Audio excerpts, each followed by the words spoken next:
K60, Peuvaldi. Saat aku berusaha untuk memejamkan mata seperti ada yang mengganggu pikiranku. Entah apa itu sebenarnya, aku juga tidak tahu. Hatiku merasa sangat gelisah, tapi aku bingung ada apa sebenarnya. Ada apa ya, kenapa aku belum juga bisa tidur dengan nyenyak? Kenapa pikiranku sangat terganggu sekali, ada apa sebenarnya? Aku terus bertanya-tanya pada diriku sendiri. Aku melihat ke arah Laye, dia terlihat sudah tidur dengan sangat pulas. Senyum manis mereka dari bibirku, aku senang melihat Laye tertidur dengan pulas. Tapi aku tahu pasti Laye tidur dengan keadaan perut yang lapar karena kita sama sekali belum makan apapun dari tadi pagi. Kemana sih si Sari, kok sampai sekarang dia belum juga datang? Lama banget sih dia cari makan doang. Aku merasa kesal karena Sari belum juga kembali, padahal aku dan Laye sudah sangat lama menunggunya untuk mengambil makanan. Apa mungkin dia gak dapat makanannya? Atau bahkan dia meninggalkan aku dan Laye di sini sedangkan dia tidak kembali lagi? Lagi-lagi pikiran jelek ini datang, padahal itu tidak mungkin terjadi karena Sari adalah kuntilanak yang sangat baik hati. Dia selalu membantu aku dan Laye. Haduh, ini semua karena aku kelamaan berada di gunung ini. Jadi pikiranku selalu memikirkan hal yang buruk. Kapan ya aku bisa segera keluar dari gunung ini dan kembali berkumpul dengan keluargaku? Aku juga masih punya cita-cita yang harus aku capai, lalu setelah itu aku mau membuat Laye menjadi milikku seutuhnya. Aku tersenyum membayangkan jika Laye benar-benar bisa menjadi milikku, pasti hidupku akan terasa sangat sempurna dan bahagia. Matahari sudah semakin terik dan panasnya sangat menyengat tubuh, itu tandanya sekarang sudah siang hari, tapi aku tidak tahu pasti sekarang jam berapa karena aku tidak membawa jam sama sekali. Handphone juga tertinggal di mobil. Memang kita sangat bodoh. Kami meninggalkan handphone di dalam mobil milik Heru. Saat itu kami berpikir agar tidak ada yang mengganggu perjalanan kami untuk menikmati keindahan gunung ini dan air terjun merah. Karena kami takut kalau neneknya menghubungi orang tua Heru lalu orang tua Heru menghubungi kami. Jadi daripada orang tua kita menyuruh kita untuk cepat-cepat pulang, lebih baik kita meninggalkan handphone kami di mobil. Al, lo gak tidur ya, kok bengong gitu sih? Laye tiba-tiba terbangun dari tidurnya. Laye, kok lo udah bangun sih? Keganggu ya atau kenapa? Aku bertanya pada Laye karena tiba-tiba dia bangun. Gak tahu, tiba-tiba gue bangun aja padahal tidak ada suara yang mengganggu sama sekali. Mungkin gue udah puas tidur kali. Laye mengucek matanya lalu melihat ke sekeliling. Laye langsung menutup matanya, mungkin saja dia silau dengan cahaya matahari yang memang sangat terik itu. Memang sangat mengganggu penglihatan karena cahayanya yang sangat menyilaukan mata. Kenapa kamu nutupin mata gitu? Silau ya, lihat kegantengan wajah aku. Aku bertanya pura-pura tidak tahu sambil menggoda si Laye. Pede banget sih. Silau tuh lihat cahaya matahari, kalau lihat wajah kamu bukannya silau tapi sakit mata, tahu gak? Laye malah mengejekku. Apanya yang sakit mata? Awas lo kalau tiba-tiba pulang dari sini lo kepikiran sama wajah gue terus. Aku terus menggodanya, lumayanlah buat hiburan. Kan Laye dan Sari juga menganggap pertengkaran mereka sebuah hiburan semata. Haha, kan gue udah sering bilang sama Elo kalau gue gak akan pernah suka sama Elo sampai kapanpun. Lo gak nyadar diri, pacaran aja gak pernah. Laye menatap sinis ke arahku, dia merasa paling benar, belum tahu saja dia sebentar lagi dia juga akan tergila-gila sama aku. Jangan ngomong gitu dulu, siapa tahu kan kita jodoh. Tidak ada yang tahu karena jodoh itu di tangan yang maha kuasa. Kamu tahu itu kan? Aku mengedipkan mata kepada Laye dan dia terlihat ogah-ogahan. Tapi tidak apa-apa kok, karena aku yakin cepat atau lambat Laye pasti akan suka sama aku. Karena aku tahu betul seperti apa pria yang diharapkan oleh Laye setelah dia sering dikhianati oleh mantannya. Gak akan, gue bakalan berdoa setiap hari biar jodohku bukan kamu. Laye menjulurkan lidahnya dan itu justru membuatku jatuh cinta. Aku terlena melindungi kecantikannya yang alami. Dia tidak seperti perempuan lain yang gemar memakai berbagai macam pemutih wajah. Laye perempuan yang simple, dia tidak pernah banyak gaya ataupun neko-neko. Riasannya yang alami dan kulitnya yang putih dan mulus membuat aku semakin terpesona.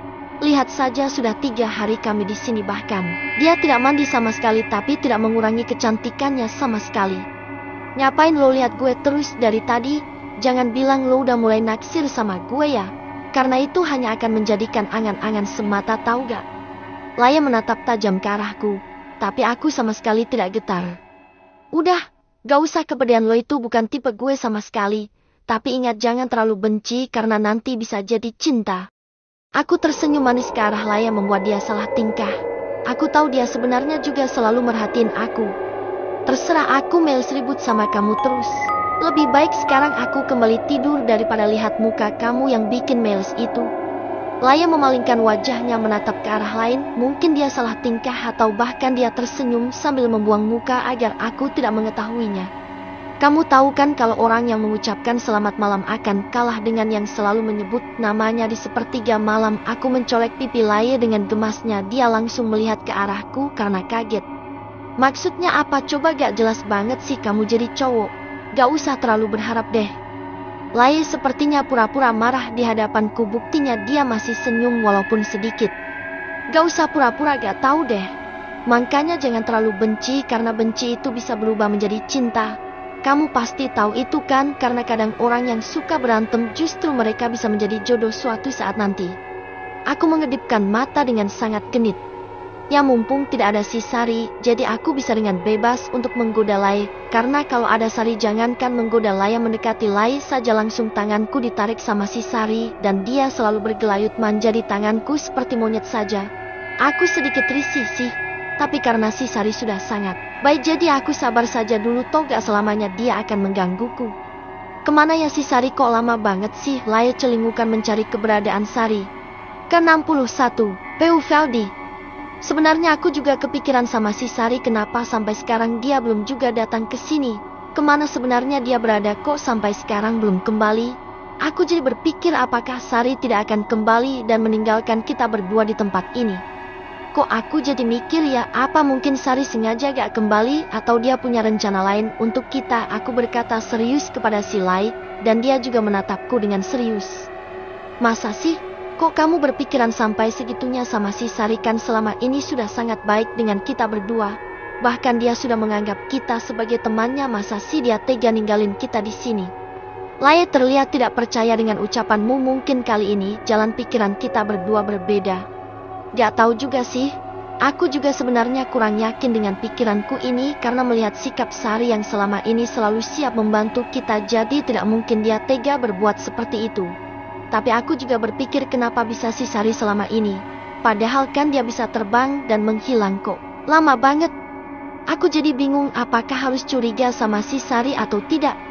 Aku yakin pasti ada sesuatu yang membuat Sari lama. Tapi dia tidak mungkin meninggalkan kita di tempat ini. Laya yakin dengan pemikirannya. Iya, kayaknya aku harus membuang pikiran yang jelek tentang si Sari. Karena gak mungkin dia melakukan itu. Aku menundukkan kepala merasa tidak enak karena telah menuduh si Sari. Aku dan Laya sama-sama terdiam, kita hanyut dengan pikiran masing-masing. Tapi kami masih fokus dengan pikiranku tenang Sari. Sepi juga ya gak ada Sari. Padahal dia baru 2 jam ninggalin kita di sini. Laya melihatku, dia mengingat tentang Sari. Masa udah 2 jam sih? Tapi tadi kita tidur lama atau sebentar ya? Soalnya tadi aku gak bisa tidur sama sekali, jadi waktu berasa kayak cepat aja gitu. Aku bertanya pada Laya untuk memastikan. Gak tahu juga sih, kan aku juga gak pakai jam tangan, jadi ya aku gak tahu jam berapa. Laya menjawab dengan entengnya. Ya kalau itu gue juga udah tahu Laya, gak usah lo kasih tahu, gue juga udah tahu. Kan kita gak ada yang bawa jam tangan kecuali si Heru. Dia tuh yang selalu bawa jam tangan kemanapun dia pergi. Aku mulai kesal dengan si Laya. Saat aku dan Laya berdebat, tiba-tiba terdengar langkah dari belakang, sontak kita berdua langsung melihat ke arah sumber suara untuk memastikan siapa yang mendekat ke arah kita berdua. Karena takutnya itu langkah kaki si hantu pendaki. Siapa itu? Laya bertanya padaku. Mana aku tahu, kita perhatikan saja dulu, kalau sampai itu hantu pendaki ya kita harus langsung lari dari sini, kalau gak bisa mati kita di tangan mereka. Aku memegang pundak Laya dengan erat. Ih jangan sampailah gue gak mau mati di tangan mereka. Masih banyak impian gue yang belum tercapai, jadi jangan sampailah ya itu terjadi. Laya terlihat ketakutan. Aku dan Laya memang merasa takut, tapi kami tidak boleh kalah dengan rasa takut itu karena kami harus tetap waspada dengan apapun yang akan terjadi karena kami berada di alam bebas, jadi apapun bisa terjadi, bukan hanya hantu pendaki saja tapi bisa jadi binatang buas atau makhluk lain yang akan mengganggu kami di sini. Jadi kami harus tetap waspada. Jangan sampai terkecoh dengan tipu muslihat dari mereka semua karena itu akan sangat membahayakan untuk keselamatan kita berdua. Sari, iya benar itu Sari Al. Laya menunjuk ke arah suara dan saat aku melihat ke arah itu benar saja itu yang datang sepertinya si Sari.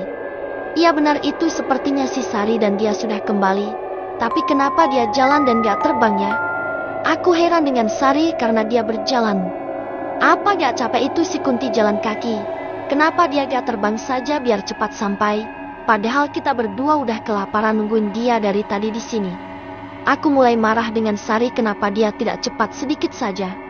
Sari tidak tahu apa kalau perutku ini sudah terasa sangat lapar. Aku menunggu dia dari tadi berharap dia cepat kembali dan membawa makanan apapun yang penting bisa mengganjal perutku agar aku punya tenaga lagi untuk melanjutkan perjalanan. Mana Sari jalannya pelan banget lagi, bikin aku makin kesal saja dibuatnya. Kamu dari mana saja sih Sari? Tahu gak kita berdua itu udah nungguin kamu lama banget tahu. Kita tuh udah mikir yang gak tentang kamu. Kami kira kamu udah pergi ninggalin kita dan gak akan kembali. Aku memberondong Sari dengan banyak pertanyaan karena aku begitu jengkel padanya. Saat aku marah si Sari malah tersenyum. Dia menatapku dengan tatapan yang sangat manja dan dia diam saja saat aku marahi bahkan dia tidak menjawab sama sekali pertanyaanku. Benar-benar aneh kuntilanak ini. Tapi memang dia berbeda dari kuntilanak yang lain. Kamu dengerin aku gak sih Sari? Kok malah senyum-senyum terus dari tadi? Kita itu udah lapar banget Sari, gimana sih kamu? Aku kembali memarahi Sari tapi dia masih saja diam. Si Sari itu baru kembali kok malah kamu marahin sih? Dia kan udah usaha buat bantuin kita terus kenapa malah dimarahin? Laya menatap tajam ke arahku. Aku gak percaya karena Laya malah membela Sari padahal mereka berdua sudah seperti musuh bebuyutan karena mereka sering bertengkar dan saling ejek satu sama lain. Kok kamu belain si Sari sih? Emang aku gak salah dengar apa? Aku melongo karena tidak percaya dengan apa yang barusan aku dengar. Biasanya mereka akan bertengkar tapi malah sekarang dia belain si Sari. Kamu gimana sih? Sari itu udah mau usaha buat bantuin kita berdua, hargain dong usahanya. Walaupun kamu tidak suka sama dia tapi kamu harus tetap hargai pengorbanannya. Dasar semoga cowok memang sama saja selalu tidak mau mengerti perasaan cewek. Laya malah cemberut ke arahku lalu matanya melotot melihatku, mungkin dia memberi isyarat agar aku mau meminta maaf kepada si Sari. Aku kaget karena tumben banget si Laya jadi baik banget sama Sari, gak biasanya mereka seperti ini. Apa mungkin karena Laya merasa gak enak karena Sari mau bersusah payah untuk membantu kami mencari makanan untuk mengganjal perut kami. Aku melirik Laya lagi, dia masih dengan tatapan yang sama, matanya melotot seperti mengintimidasi aku untuk segera meminta maaf kepada si Sari. K62, Peu Valdi. Apaan sih kamu tuh gak jelas banget, sama saja seperti Sari, memang cewek tuh sama saja gak ada bedanya. Aku membalas tatapan tajam dari Laya. Dia makin menatapku dengan tatapan seperti ingin memangsa. Aku terkejut tapi aku tidak memiliki rasa takut sedikit pun sama dia. Biarlah, aku tidak akan peduli sama sekali, terserah dia mau apa. Aku akan tetap menginterogasi si Sari karena dia memang bersalah. Setelah aku tahu apa alasan dia pergi sangat lama dan jika alasannya memang mendesak dan bisa ditolerir, maka aku akan langsung meminta maaf kepada Sari dan akan mengakui segala kesalahanku karena sudah berpikir negatif terhadap dia. Tapi jika alasannya tidak masuk akal, aku tidak akan mau untuk meminta maaf karena aku tidak salah. Kamu baru ditinggal sebentar saja sudah kangen sih? Kan aku gak sampai sehari ninggalin kamu di sini. Ucap Sari manja sambil bergelayu di tanganku tapi aku langsung menepisnya. Aku menepis tangan Sari tapi tidak terlalu kasar karena bagaimanapun dia adalah perempuannya, walaupun dia kuntilanak tapi kan tetap dia perempuan yang harus diperlakukan dengan lembut meskipun hatiku sekarang lagi dongkol padanya. Udah Sari, aku itu bicara serius, tolong dong kamu jawab dengan serius juga, jangan bercanda terus kamu itu. Aku menatap Sari dengan tajam agar dia tidak bercanda terus. Kok gitu sih kamu? Sari bersikap manja, bahkan dia memanyunkan bibirnya. Aku baru tahu kalau ada kuntilanak yang seperti itu. Sifat Sari kenapa bisa sangat persis dengan sikap manusia? Apa mungkin dia belajar dari Laya? Karena Laya selama ini kalau marah juga suka memanyunkan mulutnya persis sekali dengan yang Sari lakukan saat ini. Baik, kalau begitu aku akan bicara baik-baik sama kamu Sari. Sekarang jawab ya, kamu dari mana saja Sari? Kenapa kamu lama banget? Kamu tahu tidak kalau aku udah kelaparan? Tapi bukan itu saja, aku pikir kamu itu sengaja ninggalin kita berdua di sini agar kita kelaparan. Aku ngomong sangat halus kepada Sari agar dia mau menjawab pertanyaan dariku. Ya gak mungkin dong sayang, aku tega ninggalin kamu di sini saat kamu sedang kelaparan. Aku pasti akan kembali dan akan mencari kemanapun agar bisa menemukan makanan yang layak untuk kalian berdua. Sari membalas ucapanku juga sangat lembut, bahkan dibuat mendayu-dayu aku malah semakin jijik saja. Terus kalau kamu dari tadi cari makanan di mana ya makanannya, kok aku gak lihat kamu bawa makanan sih Sari? Aku celingukan mencari makanan yang Sari maksud karena jujur aku memang sangat lapar dari tadi. Mungkin itu juga salah satu alasan kenapa aku jadi sering marah-marah karena aku merasa sangat lapar. Perut kosong membuat pikiranku kemana-mana, bahkan membuatku tidak konsentrasi sama sekali. Aku jadi tidak bisa berpikir dengan jernih karena rasa lapar ini. Ya aku bawa kok, ini dia. Sari membawa kotak yang entah apa isinya, tapi dia bilang itu makanan. Aku tidak tahu pasti apakah makanan yang dimaksud oleh Sari karena aku belum membukanya juga. Apa ini? Lai bertanya kepada Sari karena dia terlihat bingung dengan apa yang dibawa oleh Sari. Makanan lah, kan kalian nanya makanan gimana sih, gitu aja gak tahu. Jawab Sari sambil mendengus kesal. Aku buka ya, aku izin pada Sari untuk membukanya. Ya buka saja, tanpa banyak kata aku langsung membuka kotak yang Sari berikan padaku. Aku dan Lai sontak terkejut bercampur kesal saat melihat isi dari kotak yang dimaksud oleh Sari. Apa ini Sari? Ini tuh kembang, kamu pikir kita ini kuburan baru apa dikasih kembang? Lai melihat ke arah Sari, mungkin dia juga sangat kesal karena kita sudah menaruh harapan besar kepada Sari. Sari, masa aku sama Lai disuruh makan kembang sih? Kamu kan tahu kalau kita itu manusia bukan setan Sari. Aku juga sedikit merasa kesal pada Sari. Hehe, ya aku tahu, tapi kan aku juga gak nyuruh kalian berdua untuk makan itu. Kan kalian tanya makanannya, itu makananku. Sari malah tertawa cekikikan seolah dia sudah puas untuk mengerjai aku dan Lai. Terserah kamu lah Sari, bodoh amat deh, aku merasa dipermainkan oleh si Sari. Iya maaf deh, kan aku cuma bercanda, gak serius ngomong seperti itu. Ini makanan untuk kalian berdua, susah tahu nyarinya, dan itu kotak makanan untuk aku. Sekarang kita makan bareng ya, kan kalian bilang udah sangat lapar. Sari mengeluarkan sesuatu yang dibungkus daun dan saat aku buka ternyata isinya adalah ikan yang sudah dibakar dan ikannya ada 4, itu pun besar-besar, pasti kita bisa kenyang. Wah, besar banget Sari ikannya, terus ini kamu panggang sendiri ya? Kok kamu bisa sih? Lai tersenyum senang saat melihat ikan yang dibawa oleh Sari, mana ikannya sudah matang lagi. Jadi kita berdua tinggal makan saja. Ternyata kamu benar-benar bisa diandalkan Sari. Terima kasih banyak ya, gak sia-sia kami berteman sama kamu. Kamu memang sangat baik. Aku menyanjung Sari saking senangnya melihat makanan di depan mata. Iya dong, Sari gitu loh, pasti sangat bisa diandalkan. Oh ya, aku mau ngomong serius nih sama kalian berdua. Tapi nanti ya setelah kalian selesai makan. Pokoknya sekarang kalian berdua makan aja dulu. Sari menyuruh kami berdua untuk makan. Ini sih bisa sampai nanti malam Sari. Jadi nanti malam kita tidak perlu repot-repot mencari makanan lagi dan kita juga tidak akan kelaparan seperti tadi lagi. Aku tersenyum sangat senang sambil melihat Sari yang juga tersenyum menatapku, tapi aku tidak terpengaruh sama sekali. Aku juga bingung kenapa kuntilanak bisa suka sama manusia, kan dia harusnya juga tahu kalau aku dan dia tidak akan pernah bisa bersama. Apalagi di hatiku sudah tertulis dengan jelas nama Laya seorang. Tapi aku tidak pernah menyesal karena sudah bertemu dan berteman pada Sari. Dia memang kuntilanak merah yang terkenal sangat jahat, tapi Sari berbanding sangat terbalik karena Sari memang sangat baik kepada aku dan Lai. Ya sudah, ayo kita makan bersama-sama di bawah pohon ini karena matahari sangat terik sekali, nanti bisa-bisa aku terbakar oleh matahari itu, ucap Sari. Dia langsung duduk di bawah pohon yang tadi aku tempati untuk istirahat dan tidur. Aku dan Lai langsung mengambil masing-masing satu ikan yang tadi dibawa oleh Sari. Ikannya cukup besar dan saat aku lihat ini seperti ikan mujair, entah enak atau tidak karena Sari sendiri yang telah membakarnya di tempat. Dia bilang ikan itu enak dimasak saat masih segar. Tapi memang benar juga yang dia katakan. Ke-63, Peu Veldi. Enak banget ikannya, mana daging semua lagi. Durinya juga cuman sedikit, mana besar lagi ikannya, dijamin langsung kenyang nih perut.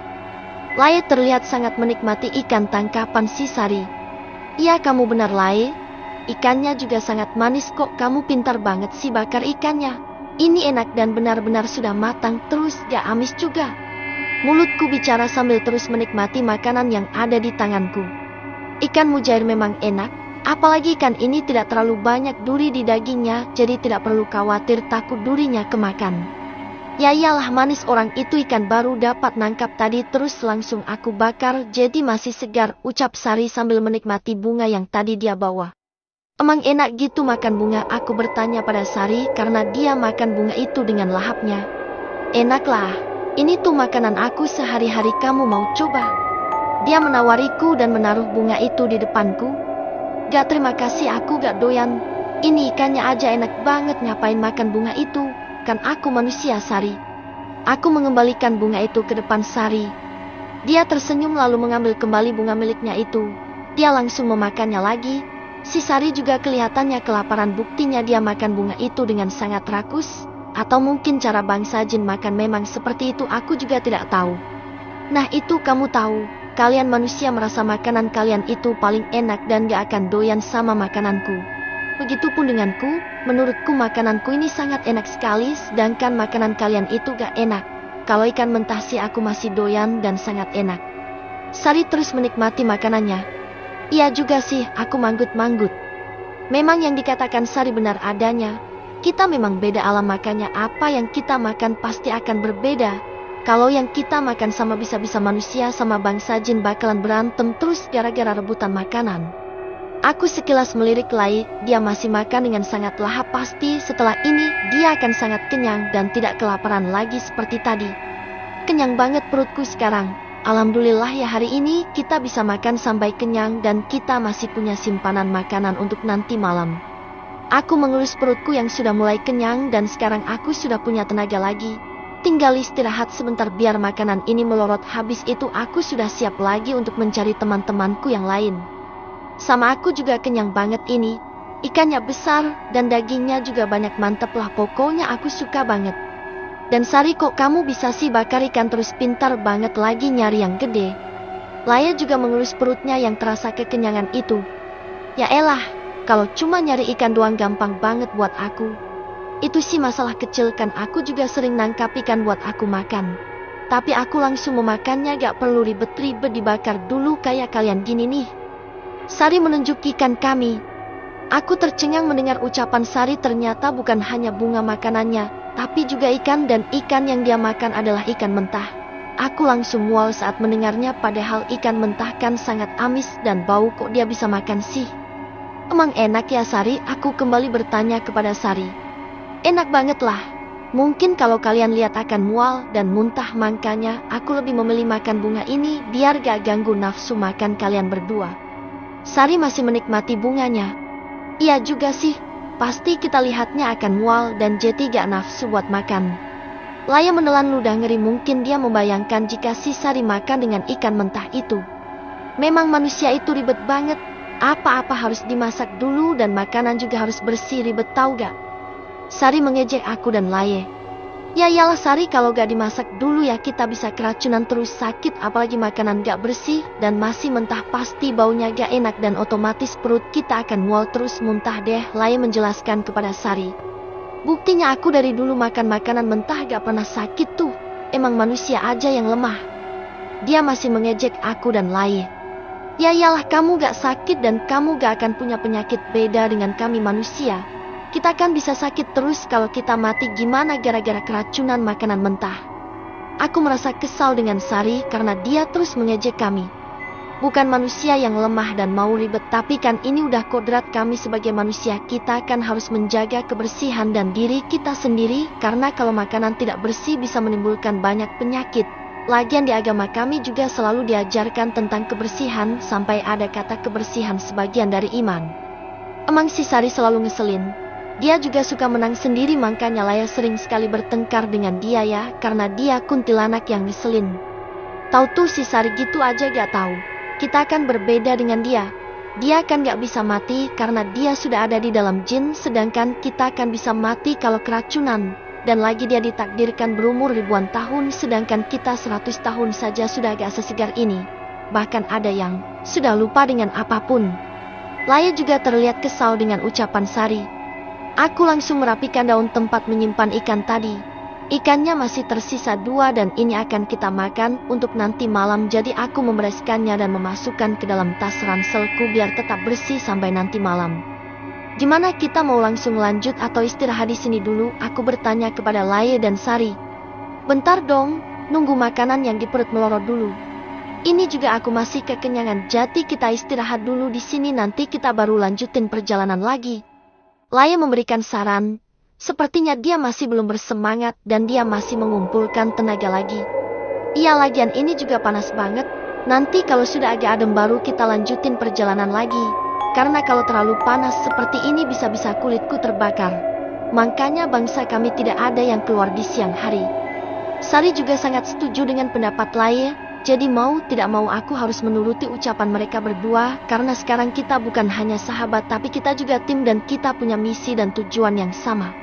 Sampai sekarang, aku juga belum tahu alasan kenapa Sari mau membantu kami untuk keluar dari Gunung Larangan ini, padahal semua penghuni Gunung Larangan ini bekerja sama untuk membuat kami tertangkap dan tinggal selamanya di gunung ini. Ke-64, Peu Veldi. Ya udah, kalau itu keputusan kalian berdua, aku cuma bisa nurut saja. Kita istirahat dulu, nanti kita lanjut lagi. Ucapku menatap mereka berdua secara bergantian. Emang seharusnya seperti itu kan? Laye malah sewot. Mungkin si Laye masih kesal karena aku belum meminta maaf kepada Sari. Tapi harusnya kan dia ngerti apa alasanku berbuat seperti itu. Kan aku khawatir kalau Sari pergi ninggalin kita begitu saja. Ya walaupun aku itu salah karena Sari nyatanya kembali dan membawakan kita makanan. Tapi aku belum mendapatkan penjelasan dari Sari. Oh ya Sari, kamu kan belum memberikan aku penjelasan kenapa kamu bisa selama itu tadi. Kita udah sempet curiga tahu gak sama kamu. Aku kembali bertanya kepada Sari karena aku masih penasaran. Kok kita? Kamu aja kali, orang dari tadi kamu yang curiga terus sama si Sari kok? Kan aku percaya sama Sari gak kayak kamu. Laye menyela omonganku karena dia merasa tidak pernah mencurigai si Sari. Ya udahlah, pokoknya aku mau nanya sama Sari dan Sari harus menjawabnya sekarang. Aku menatap Sari lekat berharap dia akan menjawab secepatnya. Iya, aku tadi juga mau cerita sama kalian, makanya tadi aku nyuruh kalian buat cepat-cepat makan terus aku bisa cerita. Sari mulai bicara dan membuat aku semakin penasaran. Apa? Ayo cerita sekarang. Aku menyuruh dia cepat-cepat bercerita karena aku sudah penasaran. Tadi waktu aku nyari makanan buat kalian kan aku terbang sambil muter-muter. Nah pas aku terbang itu aku kayak lihat teman kalian terus aku coba deketin, pas sudah dekat dia malah lari. Sari memasang wajah serius, sepertinya yang dia katakan memang benar adanya. Benar teman kita apa bukan? Terus di mana dia sekarang? Aku mencecar Sari dengan banyak pertanyaan. Ya, terus dia di sebelah mana, terus sama siapa, apakah dia baik-baik saja? Ayo kita ke sana sekarang kalau begitu. Laye juga sama dia mencecar Sari dengan banyak pertanyaan. Omongan Sari seperti membawa angin segar bagi aku dan Laye. Kami sangat antusias saat Sari bilang kalau dia bertemu dengan teman kami. Itu artinya mereka masih selamat dan aku bisa kembali bertemu dengan mereka secepatnya. Ia melihat dia di sana, di ujung hutan, dan sepertinya hutan itu adalah tempat tinggal para hantu pendaki itu karena aku sering sekali melihat mereka berada di tempat itu saat aku lagi jalan-jalan keliling hutan ini. Sari menjelaskan apa yang telah dia lihat. Apa? Kenapa dia sampai berada di sarang para hantu pendaki itu? Kalau sampai dia ketangkap bagaimana? Laye terlihat sangat khawatir dan kita juga belum tahu pasti siapa teman kami yang dimaksud oleh Sari. Gak tahu, dia juga lagi sendirian, gak ada teman kalian yang lain. Dia cowok dan badannya agak kurus tapi lumayan ganteng sih. Kan aku tahu semua wajah teman-teman kalian karena aku mengikuti kalian sejak kalian masuk ke Gunung Larangan ini. Sari memberikan ciri-ciri teman kami yang ditemuinya tadi. Heru, gak salah lagi, itu pasti Heru Al. Aku sangat yakin sekali karena dikikan dia masuk ke alam lain dan dia terjebak di sana. Laye menangis, mungkin dia kepikiran tentang Heru. Tapi kenapa Heru sendirian dan di mana Usna berada? Oh ya Sari, apa kamu tadi tidak melihat teman kami yang wanita namanya Usna? Apa Heru tidak bersama Usna? Aku kembali bertanya kepada Sari dan aku berharap Sari juga mengetahui keberadaan Usna. Sari terlihat kebingungan, apa mungkin aku dan Laye terlalu banyak memberikan dia pertanyaan makanya dia merasa kebingungan dan harus menjawab apa.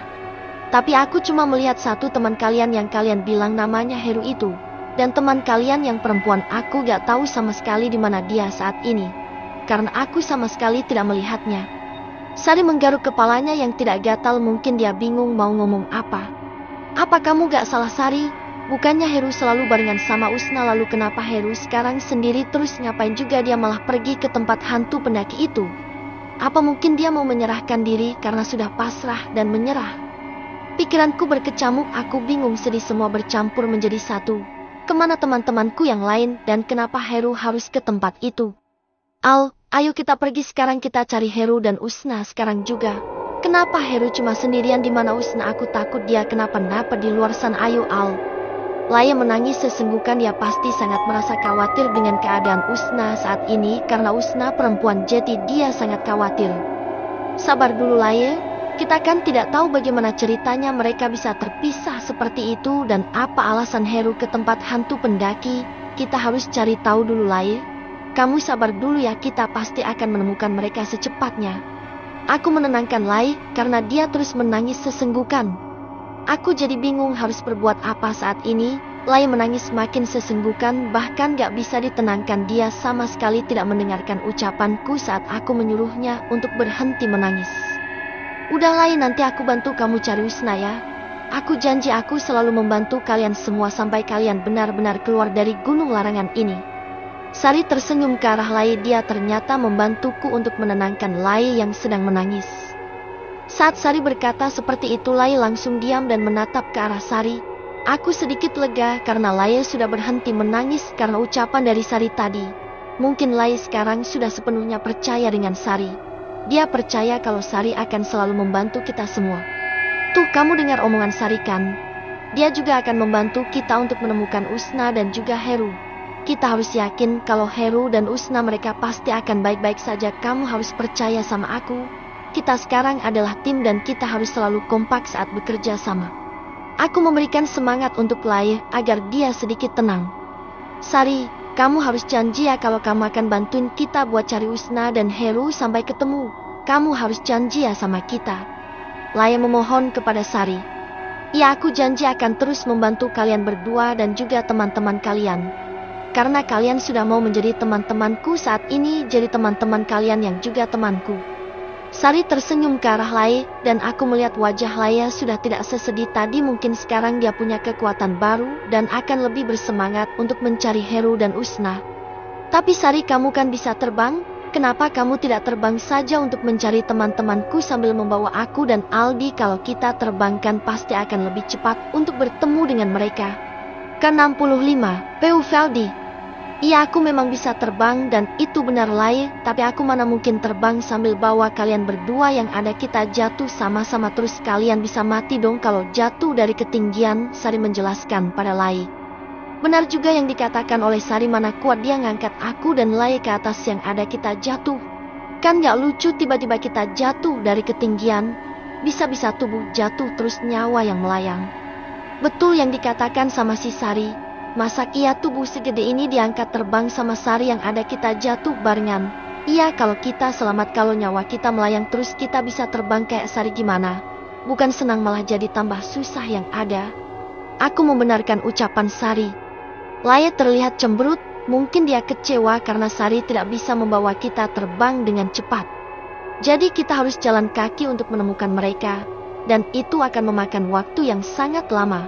Gimana kalau terjadi sesuatu kepada Usna? Gimana kalau ternyata Usna dan Heru mereka juga terpisah? Pastinya kan kasihan Usna sendirian di hutan ini. Terus kalau dia kelaparan juga gimana? Aku takut terjadi sesuatu kepada Usna, aku gak mau itu sampai terjadi. Laya kembali menangis, dia terus saja meracau membuat aku dan Sari kebingungan dengan kelakuan Laya saat ini. Tadi sebenarnya Laya sudah tenang, tapi sekarang dia malah menangis lagi. Aku hanya diam dan membiarkan dia terus mengeluarkan emosinya dengan cara menangis. Toh, aku tidak bisa berbuat apa-apa lagi. Aku suruh berhenti, dia juga tidak akan mau diam. Sebelum dia capek sendiri, baru dia akan berhenti. Dan saat aku melihat ke arah Sari, dia juga diam saja. Sepertinya dia juga mempunyai pikiran sepertiku, membiarkan Laya menumpahkan air matanya agar dia merasa lega, dan setelah itu otomatis dia akan tenang dengan sendirinya. Udah dong Laya, kami jangan nangis terus. Kamu itu membuang tenaga kamu sia-sia. Kamu tahu tidak kalau menangis itu hanya akan menguras tenaga kamu. Emang kamu mau nanti tenaga kamu habis terus kamu kehabisan tenaga dan gak bisa jalan buat mencari teman-teman kamu? Kan itu hanya akan membuat kamu semakin lama menemukan mereka. Sari mulai bicara, mungkin saja dia tidak tega melihat Laye terus menangis. Tuh, dengerin ucapan si Sari. Kamu tidak boleh menguras tenaga kamu dengan sia-sia. Nanti kamu malah gak kuat jalan. Kamu kan mau kita cepat-cepat menemukan Usna dan Heru, jadi kamu harus menyimpan tenaga kamu untuk nanti kita jalan. Dan kamu kan juga tahu kalau perjalanan kita itu masih sangat jauh sekali dan itu butuh banyak sekali tenaga. Kamu ngerti kan? Aku yang mulai pusing mendengar Laye terus menangis akhirnya ikut berbicara. Laye menatap aku dan Sari dengan tatapan sendu. Mungkin dia juga sudah lelah untuk menangis dan dia langsung menghapus air mata yang ada di pipinya dan dia langsung tersenyum ke arah aku dan juga Sari. Mungkin dia menguatkan dirinya agar tidak menangis lagi seperti tadi. Benar juga apa yang kalian berdua katakan. Gak seharusnya aku membuang tenagaku untuk menangis, padahal selama apapun aku menangis tidak akan bisa membuat kita bertemu dengan Usna dan Heru. Seharusnya aku tidak cengeng seperti ini. Laye tersenyum ke arahku.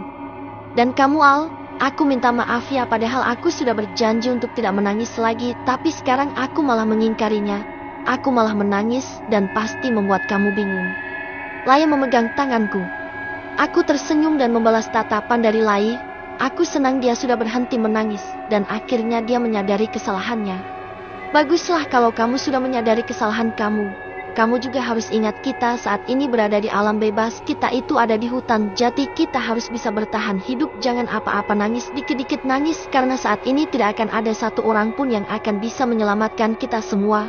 Jadi kita harus pintar-pintar untuk bertahan hidup, jangan cengeng apalagi berpikiran untuk menyerah. Itu tidak boleh ada dalam pikiran kita, kamu harus tahu itu. Aku menceramahi Laye dengan panjang lebar berharap Laye bisa mengerti dengan apa yang aku katakan. Aku tidak bermaksud untuk menggurui atau bahkan memarahi Laye. Aku hanya berniat untuk menjadi dia, untuk bisa menjadi perempuan yang kuat dan hebat. Kita ada di dalam hutan, tempat yang berbahaya dan apapun bisa terjadi tanpa kami tahu lebih dahulu. Kalau kita cengeng dan terus menangis, itu sama saja kita sudah menyerah dengan keadaan dan itu tidak boleh terjadi. Ya, aku tahu kalau aku memang salah dan tidak seharusnya aku terus menangis. Tapi mulai sekarang aku akan berusaha untuk tegar dan apapun yang akan terjadi ke depannya aku tidak akan melakukan hal bodoh seperti tadi dan aku justru akan berpikir bagaimana caranya memecahkan masalah yang kita hadapi saat ini. Laye terlihat lebih tegar daripada tadi. Nah gitu dong, itu baru Laye yang aku kenal, Laye yang kuat dan Laye yang selalu ceria, salah satu sahabat terbaik yang pernah aku miliki. Aku memeluk Laye dan Laye juga membalas pelukanku. Terima kasih ya Al, selama ini kamu selalu ada untukku dan kamu selalu saja tulus untuk membantu setiap masalah yang aku hadapi. Bahkan saat di sekolah kamu selalu membelaku dan selalu ada di baris terdepan saat ada laki-laki yang menyakiti hatiku. Walaupun setelah ini kita akan menjalani hidup masing-masing, tapi aku tidak akan pernah melupakan kamu dan yang lainnya sampai kapanpun. Laye memelukku dengan erat. Dan aku dibuat kaget saat Sari tiba-tiba juga memeluk aku dan Laye. Dia ternyata juga ikut terhanyut dengan ucapan aku dan Laye. Terus bagaimana denganku? Apakah setelah kalian keluar dari gunung ini kalian akan langsung melupakan aku? Karena kita tidak akan pernah bisa bertemu lagi sampai kapanpun. Karena kan kalian tidak akan mungkin kesini lagi. Sari menatap aku dan Laye dengan wajah serius. Kamu ini ngomong apa sih Sari? Sampai kapanpun kita tidak akan pernah melupakan kamu, apalagi jasa yang kamu berikan untuk kami. Bahkan kami tidak tahu lagi gimana nasib kami kalau tidak bertemu sama kamu. Aku juga memeluk Sari. Kita bertiga berpelukan dan hanyut dalam pikiran masing-masing. Aku senang memiliki teman baru walaupun dengan cara yang tidak pernah aku kehendaki. Janji ya, setelah ini kalian tidak akan pernah melupakan aku karena kalian satu-satunya sahabat yang aku miliki saat ini. Aku sendirian di sini tanpa kalian. Sari terlihat sedih.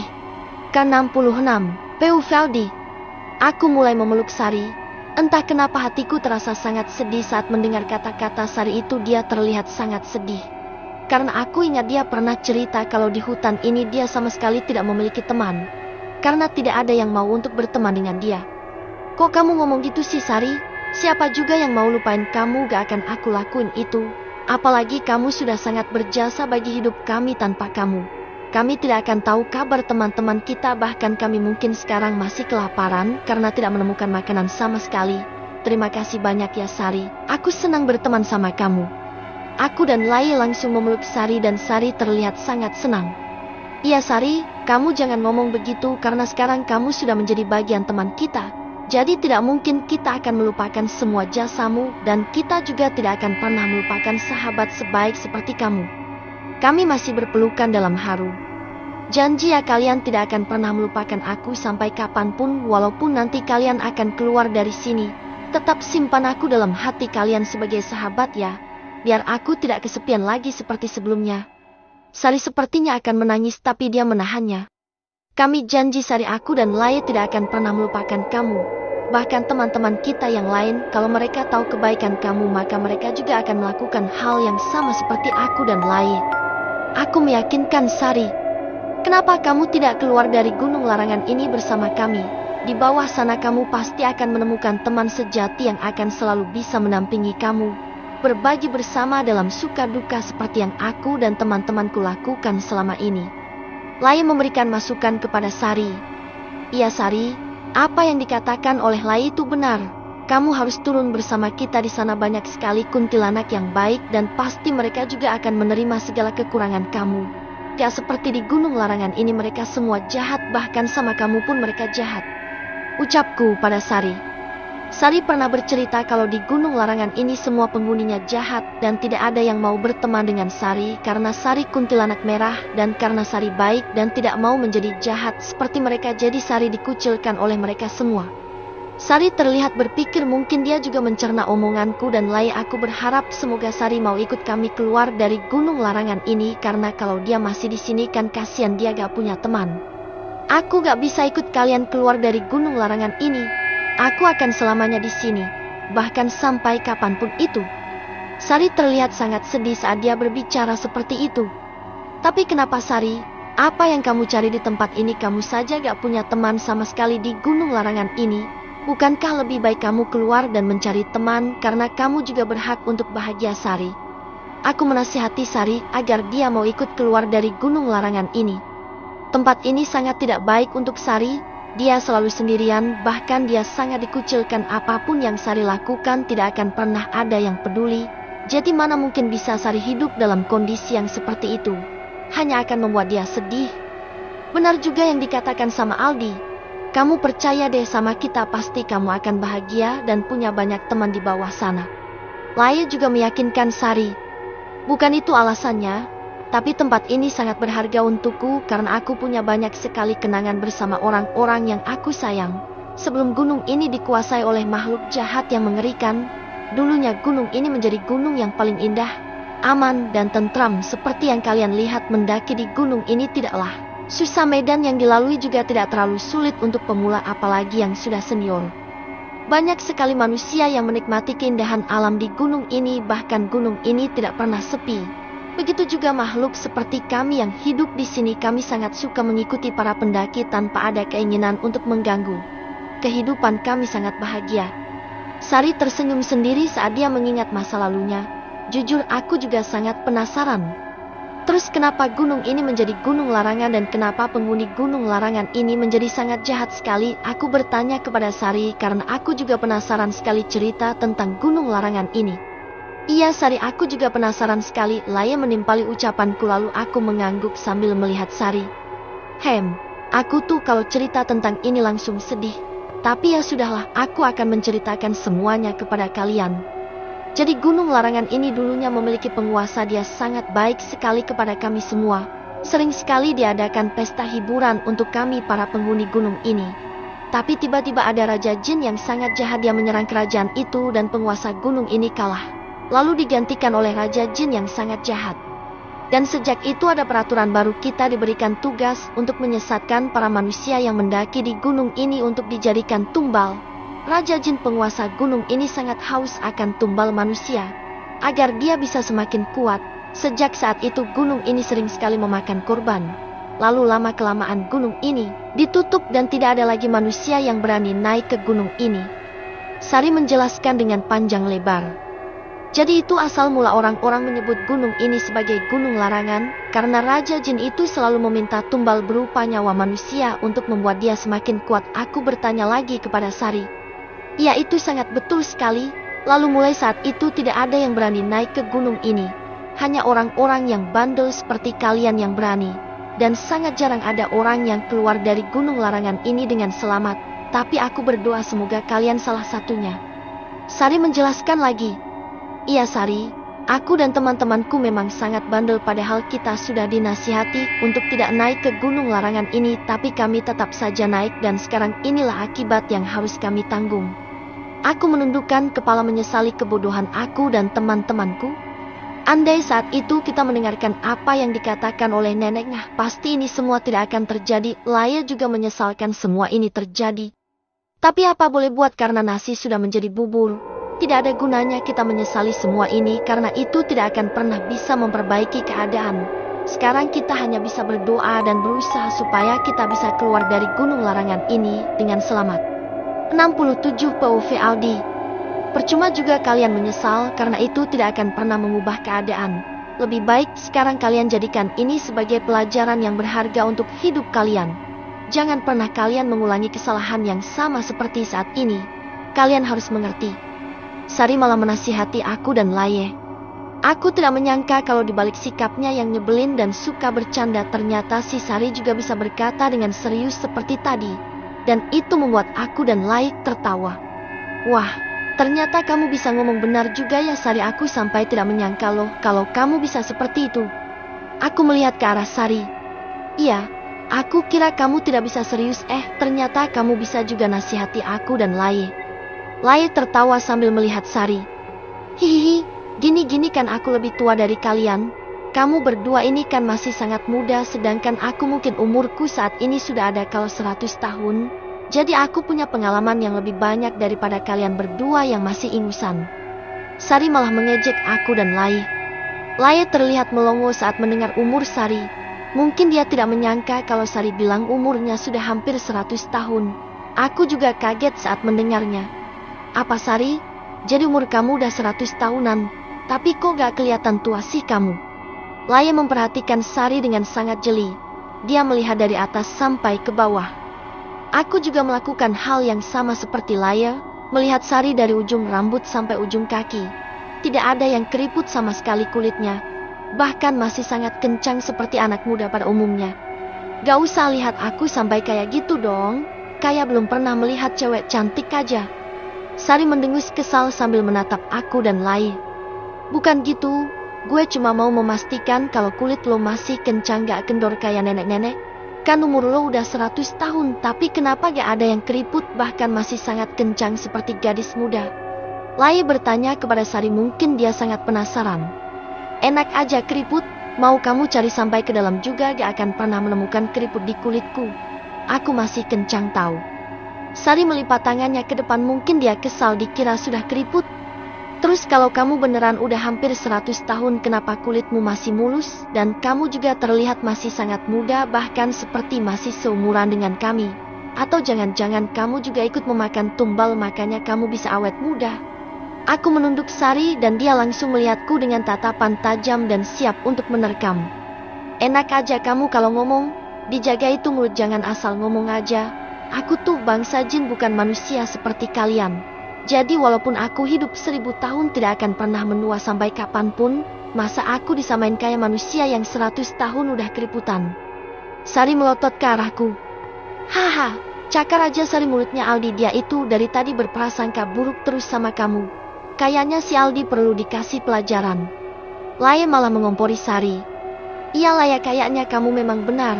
Mulut si Aldi perlu dikasih pelajaran biar gak mikir negatif terus terhadap orang lain. Sari menatapku tajam membuatku bergidik ngeri dibuatnya. Apaan sih Lail? Jangan jadi kompor deh, mendingan sekarang lo diam aja di situ, jangan banyak omong. Aku memarahi Lai. Apa kamu bilang? Kamu nyuruh aku diam. Ayo deh kita berantem sekarang, sini maju lo. Lai malah menantang aku untuk berkelahi. Mana mungkin aku bertengkar dengan cewek secantik Lai. Lebih baik aku diam dan mengalah daripada aku harus bertengkar dengan Lai. Kenapa diam aja? Lo takut ya sama gue? Laye masih berkacak pinggang di depanku. Terserah kalian berdua deh. Mentang-mentang di sini gue cowok sendiri, terus kalian mau menang sendiri gitu.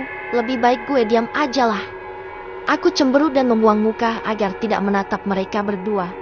Akhirnya kita bertiga saling diam dan mengakhiri pertengkaran yang tidak jelas ini, karena kalau diteruskan juga tidak akan pernah ada ujungnya sampai kapanpun. Gimana, apa kalian berdua mau lanjut sekarang apa nunggu nanti sore sekalian? Aku bertanya kepada Sari dan Laya. Karena sekarang kita adalah tim, jadi tidak boleh ada yang mengambil keputusan sendiri tanpa persetujuan yang lain. Terserah, Sari menjawab dengan sangat acuh. Syukurin, Laya malah mengejekku. Udah dong kalian berdua ngambeknya. Kita kan bestie sekarang ini. Aku memasang wajah melas. Kamu itu gimana sih? Bukannya kamu sudah berjanji akan meminta maaf kepada Sari setelah dia menjelaskan semuanya? Tapi ini apa kamu tidak pernah mau mengakui kesalahan kamu sendiri? Laya memarahiku.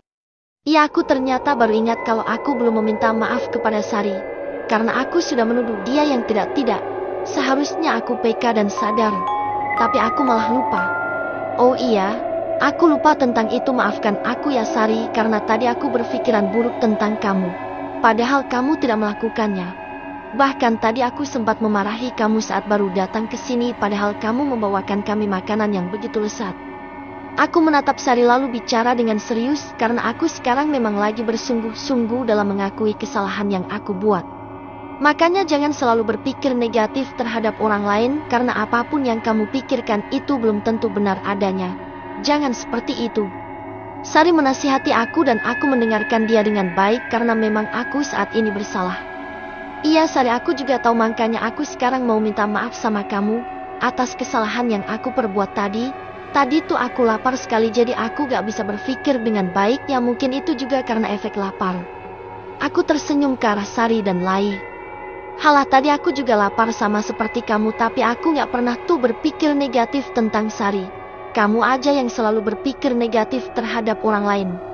Lai malah mengompori Sari agar tidak memaafkan aku. Untung saja aku sayang sama Lai. Kalau tidak udah aku sumpal tuh mulutnya. Bukannya bantuin malah jadi kompor antara aku dan Sari, bikin orang tambah marah aja. Kamu bisa diam gak Lai? Orang aku lagi gak ngomong sama kamu kok malah kamu yang jawab sih? Kan aku lagi ngomong sama si Sari bukan kamu. Nemplok aja. Aku memarahi Lai, tapi dia juga tidak akan peduli. Tuh lihat saja kelakuannya. Dinasehati saja dia tambah marah, bukannya mengakui kesalahannya. Dasar cowok. Lai malah menjawab omonganku dengan ketus. Udah, kok kalian malah berantem sih? Sari melerai kita berdua. Ke-68, Peu Feldi. Aku dan Lai langsung terdiam mendengar ucapan Sari. Kenapa juga aku jadi bertengkar sama Lai, kan gak ada gunanya sama sekali. Ngapain ngurusin Lai? Iya kamu benar Sari. Ngapain aku ladenin si Lai? Seharusnya aku diam saja, gak perlu balas omongan Lai, kan gak ada gunanya sama sekali. Aku membuang muka agar tidak melihat Lai. Ngomong apa lo tadi? Kan lo sendiri yang mulai. Lai masih berkacak pinggang dan melihatku dengan amarah. Tapi aku tidak peduli sama sekali, karena kalau aku jawab yang ada aku berantem lagi sama Lai. Jadi lebih baik aku diam saja, pura-pura gak dengar omongan dia. Pasti nanti dia akan diam sendiri. Udah, lebih baik sekarang kalian siap-siap dan kita akan melanjutkan perjalanan untuk mencari teman-teman kalian yang dua itu.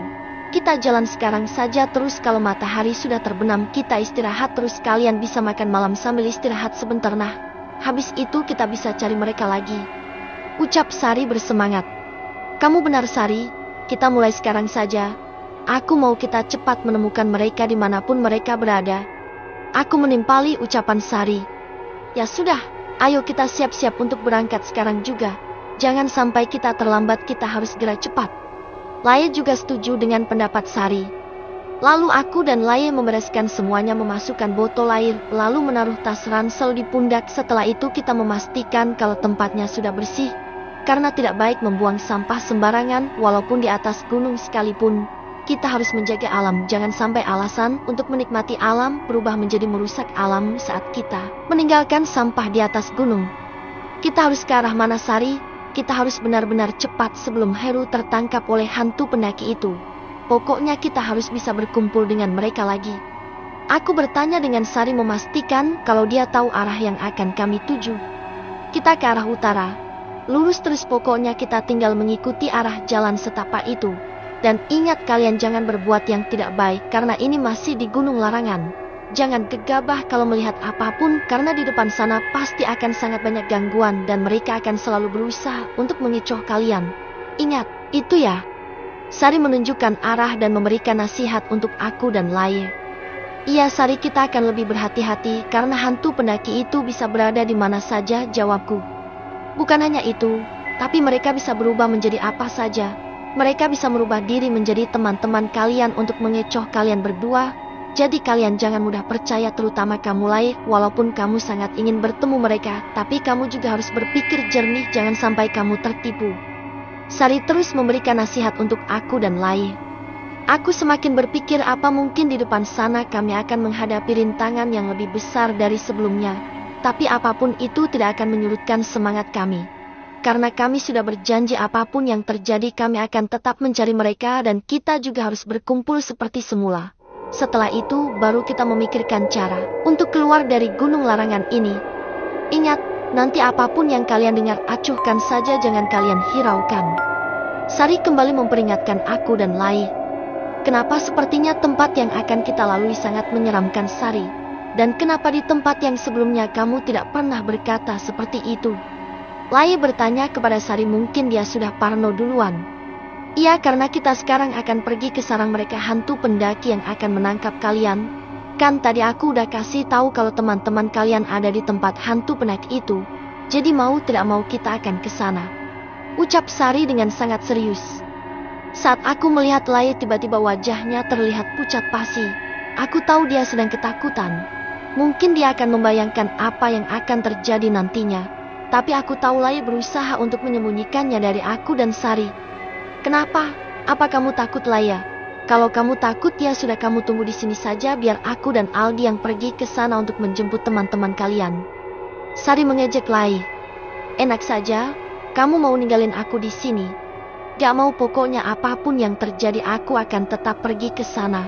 Karena aku yakin selama kita bertiga selalu bersama tidak akan terjadi apa-apa dan kita harus saling menjaga satu sama lain. Lai berucap dengan penuh keyakinan. Memang itu yang seharusnya terjadi, kita tidak boleh patah semangat apapun yang terjadi. Udah ayo jalan, nanti malah kelamaan lagi. Jangan buang-buang waktu karena sekarang ini waktu menjadi hal yang sangat berharga untuk kita. Semakin cepat kita menemukan keberadaan mereka, semakin cepat pula kita bisa keluar dari Gunung Larangan ini. Aku menyemangati mereka berdua. Lalu kita bertiga berjalan dengan posisi Sari di depan, Lai di tengah, sedangkan aku di belakang.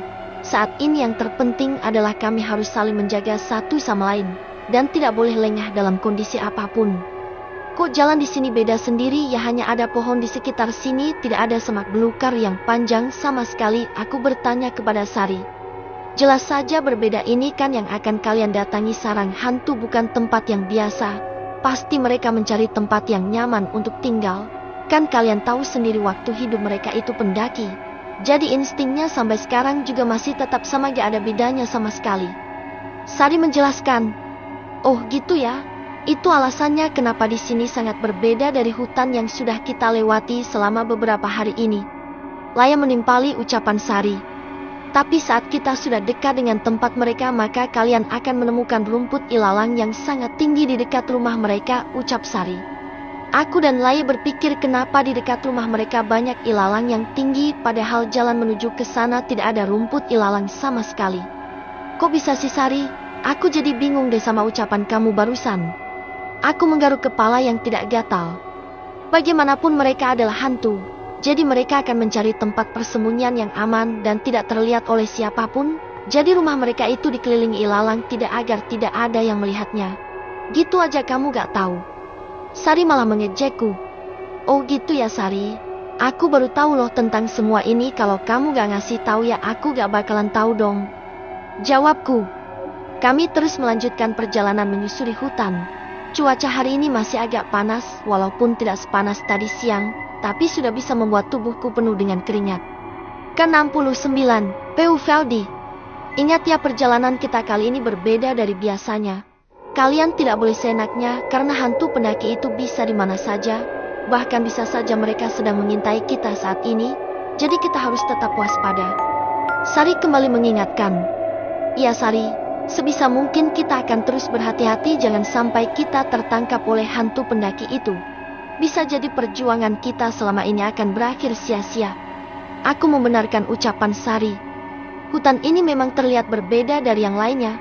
Begitu sepi, bahkan aku jarang sekali mendengar suara hewan di hutan bagian ini. Kok aku gak melihat atau mendengar suara hewan sama sekali ya? Apa di hutan sebelah sini tidak ada makhluk hidup sama sekali? Aku memberanikan diri untuk bertanya kepada Sari, semoga aku bisa menemukan jawaban dari si Sari. Kan aku sudah bilang, ini kita menuju hutan paling ujung di utara. Jadi di sebelah sini jarang ada binatang karena di sini sarang makhluk halus. Kalian tahu itu. Sari menjelaskan kepada aku dan Laye. Aku jadi merinding, tahu gak? Gini amat ya hawanya padahal masih siang hari. Aku gak bisa bayangin gimana aura hutan ini saat malam hari, pasti akan lebih menyeramkan dari ini. Laye mengelus tengkuknya yang merinding. Aku merasakan hal yang sama seperti yang dirasakan oleh Laye. Aku juga merinding saat memasuki wilayah hutan ini. Benar-benar berbeda. Pantas kalau di sini dijadikan sarang jin. Nah itu kalian sudah tahu, makanya sebelum kesini aku sudah memperingatkan kalian agar berhati-hati di hutan ini. Karena apa yang kamu lihat kadang itu hanya tipu muslihat dari para penunggu di hutan ini. Asal kalian tahu, dari dulu waktu gunung ini masih banyak pendaki, hutan ini terkenal sebagai hutan yang paling angker. Semua pendaki pasti akan tahu. Makanya hutan ini belum pernah dimasuki oleh manusia, dan mungkin saja kalian ini adalah manusia pertama yang masuk ke area hutan ini. Sari menjelaskan kepada kami tentang hutan ini. Kenapa begitu Sari? Kenapa tidak ada yang berani ke hutan ini? Apa dari dulu hutan ini memang sarang perajin penghuni gunung larangan ini? Laye bertanya kepada Sari. Aku juga pusing, kenapa ada saja masalah di gunung ini. Pantas saja tidak ada manusia yang berani mendaki di gunung larangan ini. Hanya orang-orang bodoh seperti aku dan teman-temanku saja yang berani. Itu pun karena kami bandel dan tidak mencari tahu dulu tentang gunung ini. Malah kita main naik saja tanpa memberitahu siapapun. Jadinya ya seperti ini. Walaupun kita tersesat berminggu-minggu, tidak akan pernah ada yang mencari kita. Bahkan tidak ada yang berani untuk menyelamatkan kita dari gunung larangan ini. Bahkan ini seperti dongeng dan tahayul. Bahkan kalau aku tidak merasakan sendiri, pasti aku tidak akan pernah percaya kalau ada tempat seseram ini.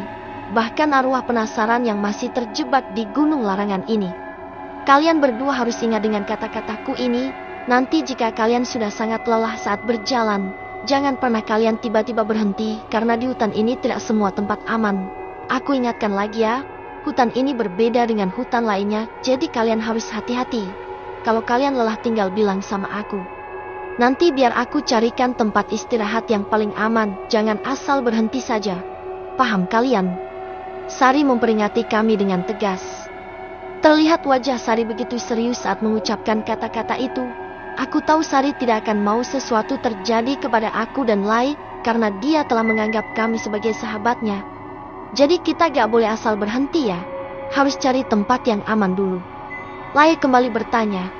Ya, pokoknya kalau kalian capek jangan berhenti.